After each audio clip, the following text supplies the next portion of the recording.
le premier épisode de la 17e saison de Pékin Express était haut en couleur.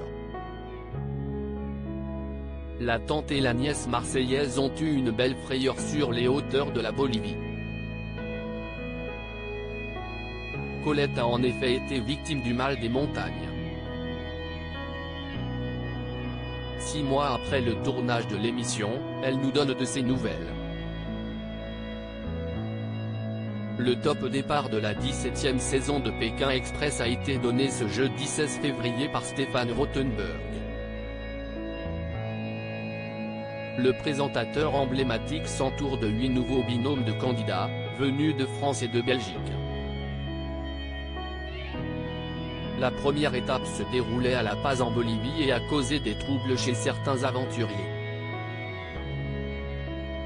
Après avoir plongé et flotté avec sa doudoune, pour Alexandre, dans le lac Titicaca, les baroudeurs ont dû décongeler un glaçon à main nue pour découvrir l'adresse de le point de rendez-vous de la première journée. Le lendemain, CIST à plus de 4200 mètres d'altitude que les duos ont dû reprendre l'autostop. L'un d'eux a été particulièrement éprouvé. On s'est dit que les problèmes de santé passaient après.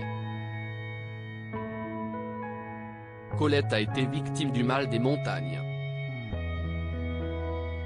Ne pouvant plus respirer, la Marseillaise a été escortée d'urgence dans le camion du médecin de la course afin de recevoir de l'oxygène.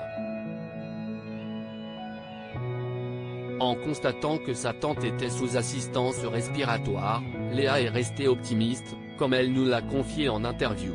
On n'a rien lâché et malheureusement, sur le moment et c'est peut-être idiot mais, on s'est dit qu'il fallait avancer et que les problèmes de santé passaient après, assure la jeune femme de 22 ans.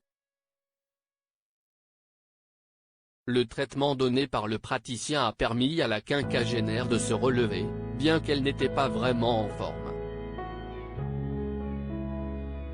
Toutefois, le tandem a accumulé un retard trop considérable pour être immunisé.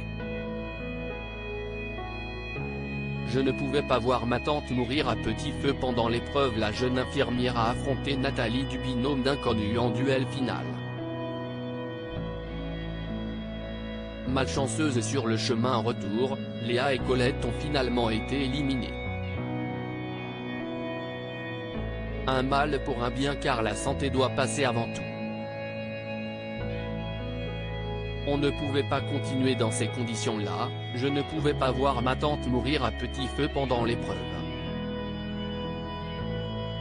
De la voir mal comme ça nous a fait réaliser que c'était pas trop possible de se surpasser autant qu'on le souhaitait, constate la Benjamine. Et de révéler, puis les médecins de la production étaient confiants, au départ, par rapport à l'état de santé de Colette.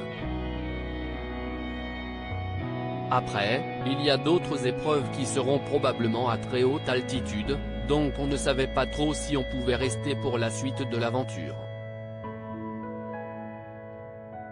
L'élimination est très bien tombée au final, constate-t-elle 6 mois après le tournage. La femme de 54 ans nous précise qu'elle ne garde aucune séquelle liée à sa mésaventure. Je vais beaucoup mieux, tout va bien, affirme la pétillante sudiste. Nous voilà rassurés. À lire aussi pas vu à la télé dans Pékin Express 2023, pourquoi les téléspectateurs n'ont jamais assisté à une embrouille entre Tariq et Ahmed ?